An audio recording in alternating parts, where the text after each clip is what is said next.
لیکن ایک عمل کے حوالے سے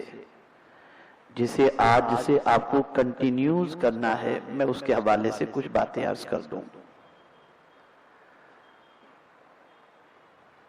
جہاں نماز کے ذریعے انسان کے بہت سارے مسائل حل ہو جاتے ہیں، روزے کے ذریعے بہت سارے مسائل حل ہو جاتے ہیں، زکوٰۃ کے ذریعے بہت سارے مسائل حل ہو جاتے ہیں، تلاوت قرآن مقدس کے ذریعے بہت سارے مسائل حل ہو جاتے ہیں، ایسے ہی ایک عمل جو اللہ کو بہت پسند ہے اور اس عمل کے ذریعے بھی اللہ بہت سارے مسائل کو حل فرما دیتا ہے، وہ عمل ہے توبہ و استغفار۔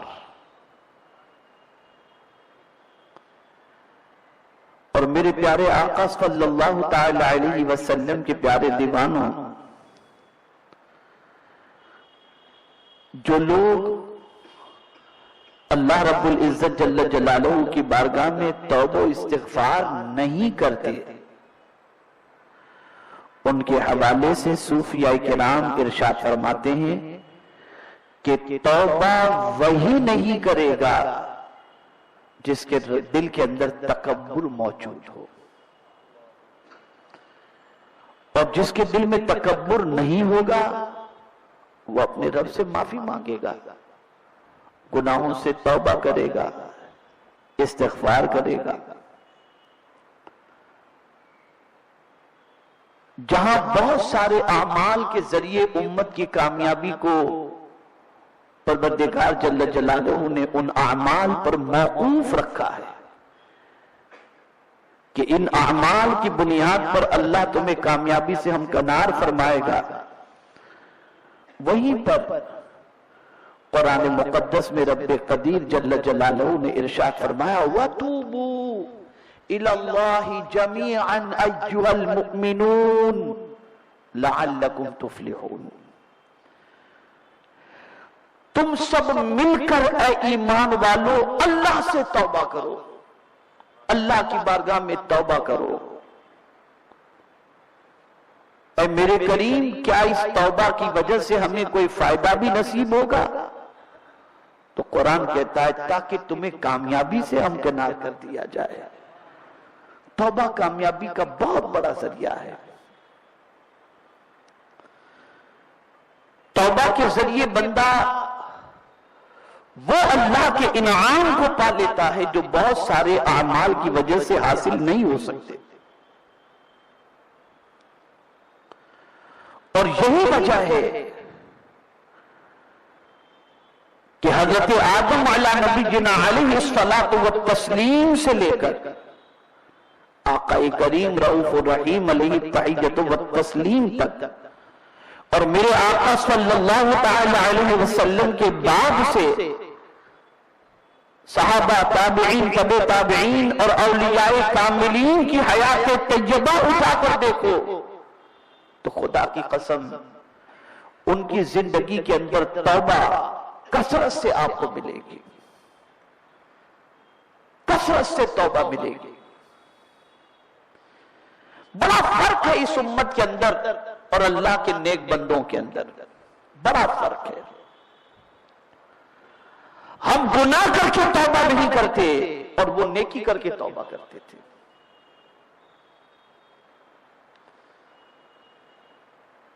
وہ یہ سوچتے تھے کہ پتہ نہیں یہ نیکی مولا قبول بھی فرمائے گا یا منہ پہ مار دے گا۔ میرے پیارے آقا صلی اللہ تعالی علیہ وسلم کے پیارے دیوانوں، ایک مقام پر نہیں، قرآن مقدس میں درجنوں مقامات پر اللہ رب العزت جل جلالہ نے توبہ سے متعلق ابھارا ہے۔ اب آپ کو اس کی وجہ بتاؤں۔ دنیا میں جو بھی انسان گناہ کرتا ہے، خطا کرتا ہے، لغزش کرتا ہے، اس کا دل اندر سے جو ہے وہ ڈوبتا چلا جاتا ہے۔ اگر ضمیر زندہ ہے تو اور احساس گناہ اس کے پاس موجود ہے تو اپنے گناہ کی وجہ سے اس کا دل بیٹھتا چلا جاتا ہے، اسے اچھا نہیں لگتا۔ مثال کے طور پر شراب پینے والا، جوا کھیلنے والا، زنا کرنے والا، بدکاری کرنے والا، برائی کے دلدل میں پھنسا ہوا انسان، اگر کہیں سے اسے بھنک مل جاتی ہے کہ میرے بارے میں فلاں کو معلوم ہو گیا، تو اس کی بڑی عجیب پوزیشن ہوتی ہے، وہ منہ دکھانے سے بچتا ہے، سامنے آنے سے بچتا ہے، چھپتا چھپتا رہتا ہے۔ اور پھر سوسائٹی کے اگر سلجھے ہوئے لوگ اور کریم لوگ اگر ان کو معلوم ہو جائے کہ یہ ڈرگس استعمال کرتا ہے اور بدکاری اور برائیوں میں ڈوبا ہوا ہے، تو وہ اس سے اپنا فاصلہ بڑھاتے ہیں، اپنے بچوں کو اس سے بچاتے ہیں تاکہ بچے میں وہ عادتیں پیدا نہ ہوں۔ اب وہ انسان جو گناہ میں ڈوبا ہوا ہے، اسے گنہگاروں میں ہی اچھا لگتا ہے، شرابیوں میں ہی اچھا لگتا ہے، زانیوں میں ہی اچھا لگتا ہے، ڈرگس والوں کے ساتھ ہی اچھا لگتا ہے، اس لیے کہ ایک اچھی سوسائٹی اسے قبول کرنے کے لیے تیار نہیں، تو اب وہ دھتکارا ہوا خود کو محسوس کر کے اسی ماحول میں زندگی گزارنے کی وجہ سے احساس کمتری کا شکار ہو جاتا ہے۔ میرا کریم فرماتا ہے، میرے بندے، اگر دنیا نے جو تجھے دھتکار دیا تو کوئی بات نہیں، تیرا مولا تو تجھے قبول کرنے کے لیے تیار ہے۔ اگر زمانہ تجھے قبول نہیں کرتا تو کوئی بات نہیں ہے، میرے بندے، میں تیرا رب ہوں، آجا تو توبہ کر لے، میں تیرے گناہوں کو معاف کر دوں۔ اس نے توبہ کا دروازہ کھلا رکھا ہے۔ اور پھر قربان جائیے، صرف میرا کریم توبہ قبول ہی نہیں کرتا، قبول ہی نہیں کرتا، ایسا نہیں کہ صرف قبول کرتا ہو، بلکہ ادھر بندے نے توبہ کی، زمانہ اس سے محبت کرے یا نہ کرے، ادھر توبہ کی، مولا اس سے محبت کرنا شروع کر دیتا۔ آپ ذرا سوچو، ہے اس کی عنایتوں کا کوئی ٹھکانہ؟ ہے اس کے کرم کا کوئی ٹھکانہ؟ ہے اس کے احسانات کا کوئی ٹھکانہ؟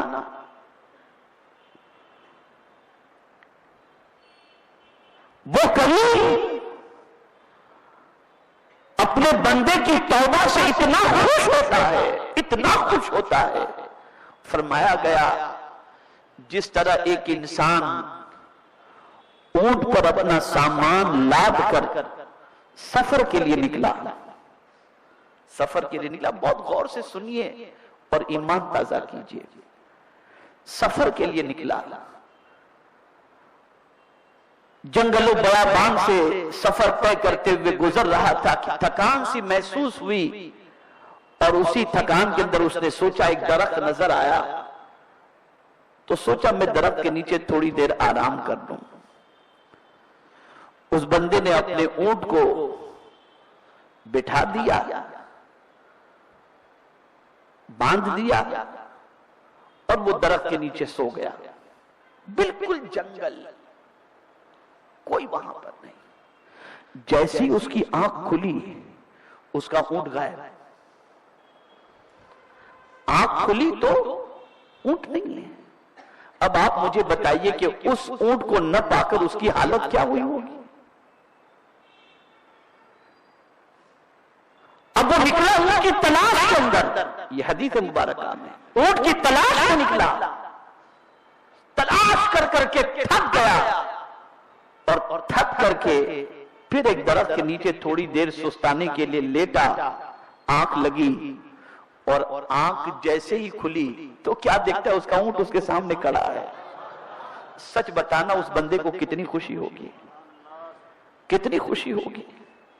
اس کی خوشی کا کوئی انتہا، اس کی خوشی کی کوئی انتہا نہیں ہوگی۔ فرمایا گیا، جس طریقے سے کھوئے ہوئے اونٹ کو مسافر دیکھ کر کے خوش ہوتا ہے، اس سے کئی گنا زیادہ مولا اپنے بندے کی توبہ سے خوش ہو جاتا ہے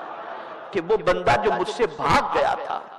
وہ بندہ جو مجھے میری نافرمانی کا شکار ہو گیا تھا، مجھ سے دور چلا گیا تھا، اب یہ میرا بندہ مجھ سے کمپرومائز کرنے کے لیے آ گیا اور پلٹ کر میری طرف آ کر مجھ سے معافی مانگ رہا ہے، اور جب بندہ توبہ کرتا ہے تو رب قدیر فرشتوں سے فرماتا ہے میرے فرشتوں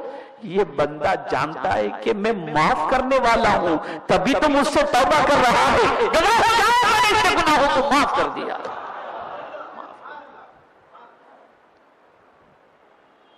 کیا ہو گیا مسلمانوں کو کہ اتنے کریم رب کی بارگاہ کے اندر بھی توبہ کے لیے تیار نہیں؟ گناہ پر گناہ ہم کیے جا رہے ہیں، نافرمانی پر نافرمانی کیے جا رہے ہیں، لیکن توبہ کا ہمیں خیال نہیں آتا۔ خدا کی قسم سب کو منانا کسی حد تک مشکل ہو سکتا ہے، لیکن رب کو منانا سب سے آسان ہے، اس کو منانے میں کوئی مشکل نہیں ہے، بہت آسان ہے۔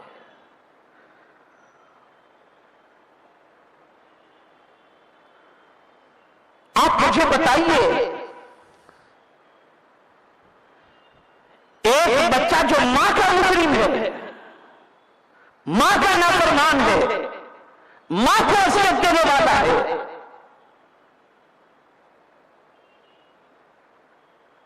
ماں کو پتہ چلتا ہے بچہ نافرمان ہے،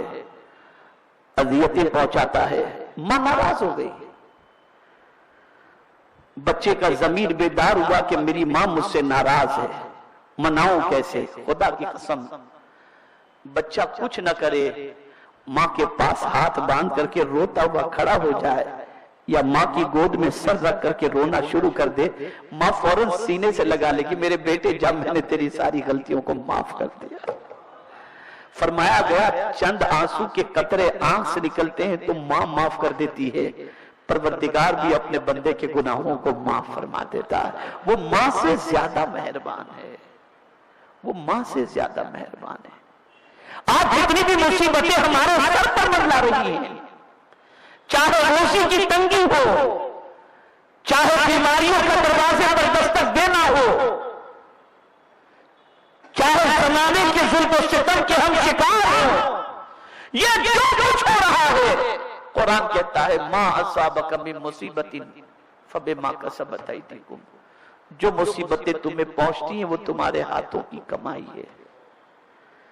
ہم نے جو کچھ کیا وہ اس کا نتیجہ ہمارے سامنے ہے،